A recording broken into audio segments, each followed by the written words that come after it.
GeM தொலைக்காட்சி நேயர்களுக்கு வணக்கம். அன்பரும் இரட்சகருமான இயேசு கிறிஸ்துவின் நாமத்தினால் உங்கள் அனைவருக்கும் அன்பின் வாழ்த்துக்கள். தேவனின் அடையாளம் என்ன?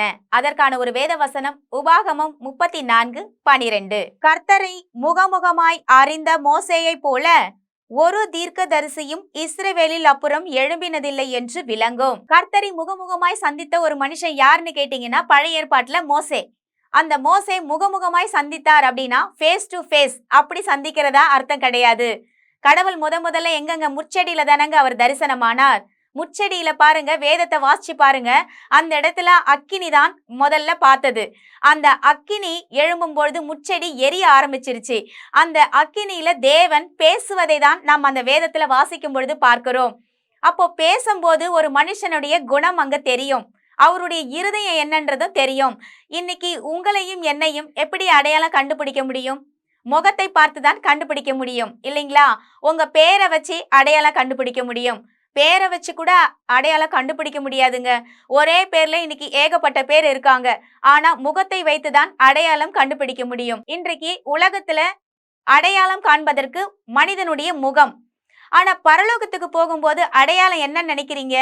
பரலோகத்துல பாருங்க ஒரு ஸ்கேனிங் நடக்குது. என்ன நடக்குதுன்னா, பரலோக வாசல்ல தேவன் பாருங்க, அங்கு பரிசுத்தம் உள்ளவர்கள் தான் அந்த இடத்துல போக முடியும்னு சொல்லப்பட்டிருக்கிறது. அதாவது விபச்சாரம் செய்யறவங்க, களவு செய்யறவங்க, இன்றைக்கு தவறு செய்து கொண்டிருக்கிற அத்தனை பேருமே பாருங்க மனம் திரும்பினா பரலோகத்துக்கு போகலாம். ஆனால் தவறு செய்து கொண்டே வாழ்நாள் முழுவதும் கடைசி வரைக்கும் திருந்தாமல் இருப்பவர்கள் அங்கே போவதில்லை என்று வெளிப்படுத்தின விசேஷத்துல நம்ம பார்க்கிறோம்.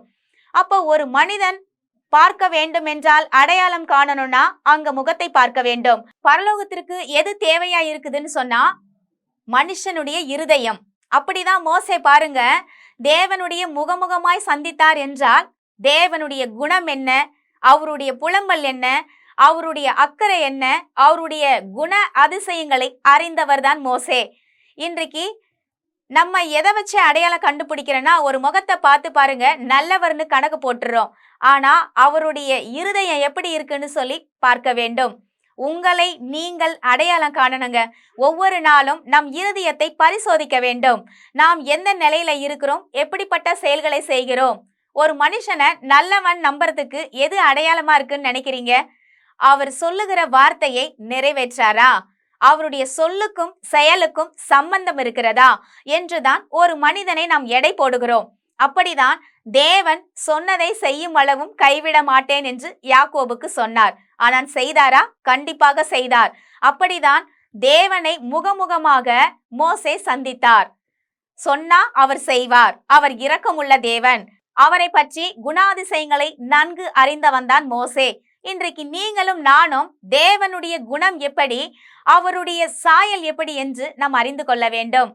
அததான் பாருங்க, இங்க ஆதியாகம புத்தகத்துல வருது பாருங்க, தமது ரூபத்தின்படி தமது சாயலாக மனுஷனை உண்டாக்குவோமாக.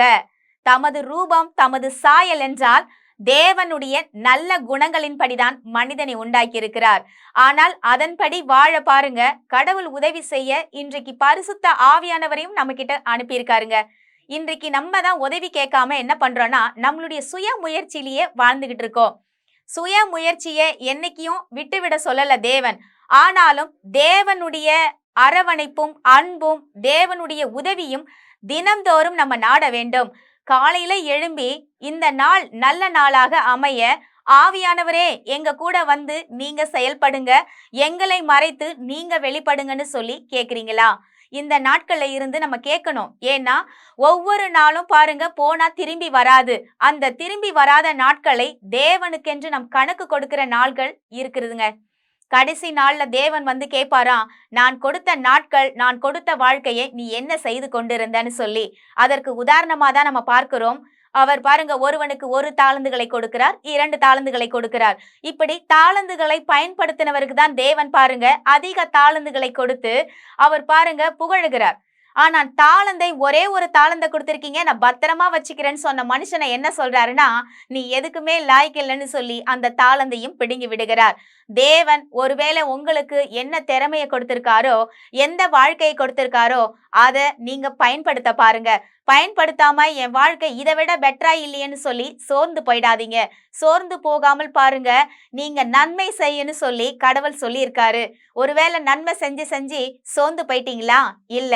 மோசேவை போல தேவனை முகமுகமாய் அவருடைய இருதயத்தை அறிந்து கொண்டு அவருடைய சித்தத்தின்படி அவருடைய விருப்பத்தின்படி வாழ நம்ம ஆரம்பிக்கும் போது பாருங்க, கடவுள் எல்லாவற்றையும் நம் வாழ்க்கையில சந்தோஷமாக மாற்றுவார். வாங்க அதற்காக நம்ம ஜெபிக்கலாம். இந்த நாட்கள்ல தேவனை முகமுகமாய் எத்தனை பேர் நம்ம சந்திக்க போறோம்? நீங்களும் நானும் சந்திக்க ஆயத்தமாக்க இந்த நாள், இந்த ஜெபம் நமக்கு உதவியாக இருக்கும் என்று நான் நம்புகிறேன். எங்கள் அன்பும் இரக்கமும் நிறைந்த நல்ல தகப்பனே, நாங்கள் உம்மண்டையில் வருகிறோம் சுவாமி.